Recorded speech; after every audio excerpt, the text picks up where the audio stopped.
Masyarakat Pecinta Museum Indonesia atau MPMI melaporkan kubu Prabowo Subianto ke Badan Pengawas Pemilu atau Bawaslu pada Rabu 16 Agustus 2023.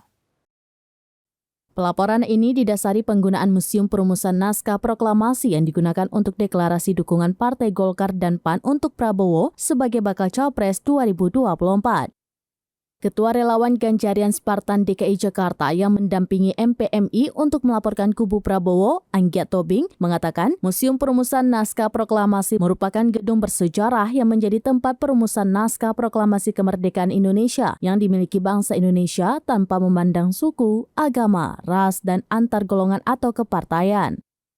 Secara hukum, Museum Perumusan Naskah Proklamasi berada di lingkungan Kementerian Pendidikan dan Kebudayaan.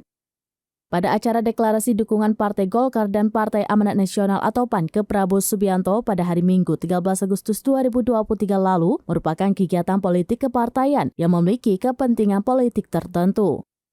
Dalam pasal 280 ayat 1 huruf H Undang-Undang Pemilu nomor 7 tahun 2017 lanjut Tobing ditegaskan larangan menggunakan fasilitas pemerintah sebagai tempat kampanye. Diketahui dalam acara itu, 4 partai politik hadir diwakili oleh para ketua umum dan sekretaris jenderalnya. Mulai dari Partai Gerindra, Partai Golkar, Partai Amanat Nasional atau PAN, dan Partai Kebangkitan Bangsa atau PKB.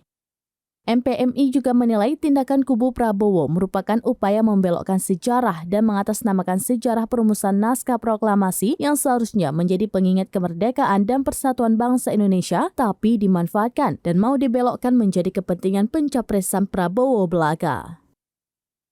Demikian informasi terkini Syedaralun, saksikan terus beragam informasi lainnya. Jangan lupa like dan share seluruh akun seramines.com.